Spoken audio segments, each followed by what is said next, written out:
We got some problems, though. We have some major problems. We got into the Strait of Hormuz. Last night, another ship was hit by the Islamic Republic of Iran.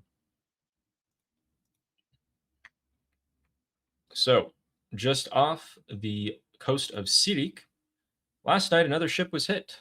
They fired, the IRGC fired a missile right into the engine room of this ship. Actually ended up killing 3 people as well.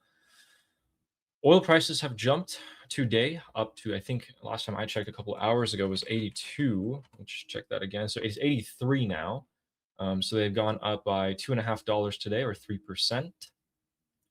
And that makes total sense. The other thing that we've seen along the coast of the Middle East is that if we go down here off the coast of Yemen near the Bab el-Mandeb, last night we had something pretty interesting happen, and we don't know who did it. It's dependent. So let's see here. Got another report that this time we had a ship that was boarded by an unknown party right there. People largely believe that there's 2 options here. One, it was the Houthis. The Houthis have gotten the orders recently to close the Bab el-Mandeb from the IRGC officially. As for their capability to do so, that's in question. This ship was boarded last night by pirates or militants or whatever you may call them. Houthis or Saudi Arabia-backed militias. The Saudis have been very aggressive this week in dealing with the Houthis. It seems like they did actually get the green light from Donald Trump to go ahead and attack the Houthis. And we saw them seize a ship carrying weapons for the Houthis as well. This ship is also largely believed by Saudi Arabian analysts to be a Houthi-linked IRGC vessel carrying another shipment of weapons, rockets, and missiles to close the Bab el-Mandeb. That is the second ship in the matter of 3 days that are seized carrying weapons for the Houthis. We are not 100% sure if that's the case. It's largely believed so. Could be the Houthis themselves boarding a ship, but if that's the case, why did they let it go through the Bab el-Mandeb in the first place? I'm not sure. Not sure. So we have to keep an eye, especially on the Saudi Arabian Houthi conflict here, because that's going to be really important. 13%, I think 13 or 16% of the world's global traffic in terms of ships go through here. In comparison, if we go over to the Suez Canal, it's about 6 or 7%, 6, 7. So there's twice the amount that goes to the Bab el-Mandeb, and that just happens to be closer to the Strait of Hormuz. 2 things that we cannot afford to close whatsoever, which the Islamic Republic has now announced that they will absolutely close. Rezai coming out, the advisor to the supreme leader, claiming, we will do that.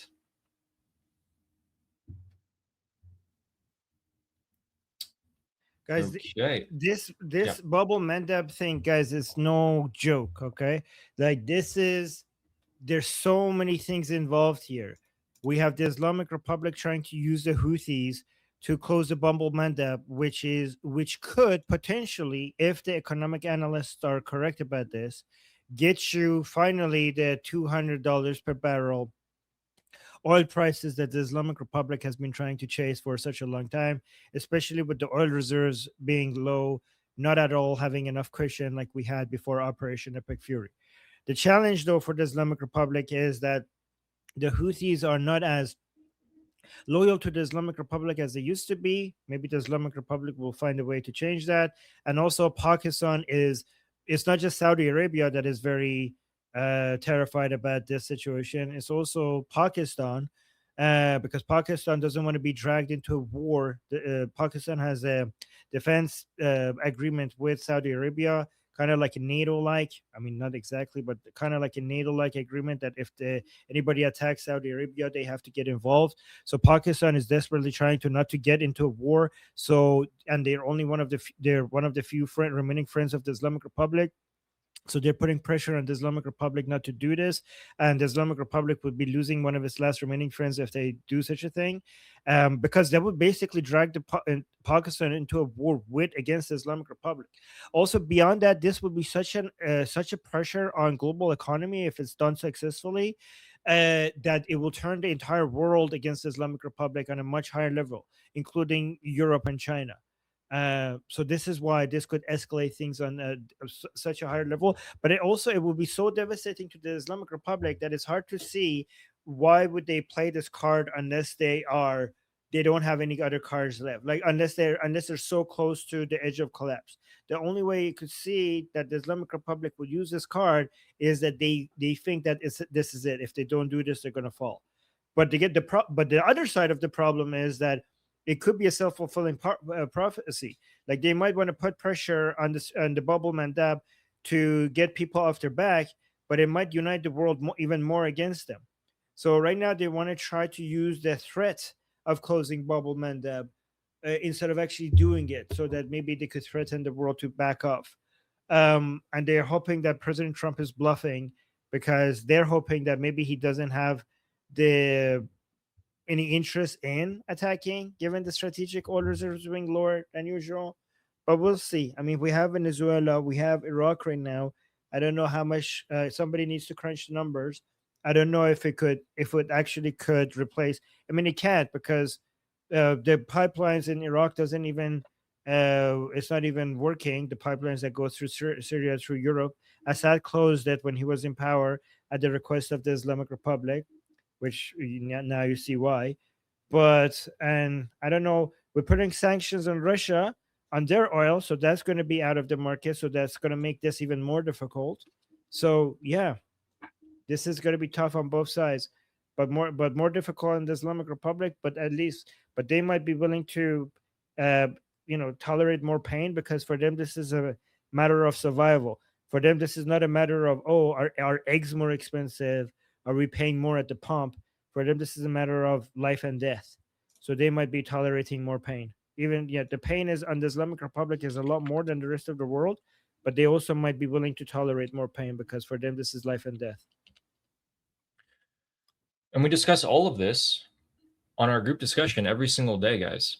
We actually have we had a session. Armin had a session just an hour ago that ended an hour ago, and I have my session in a couple hours from now. I don't record a stream mine. You guys can come and ask me anything you want, or give me your opinions. I actually really want to hear what you guys think about all this.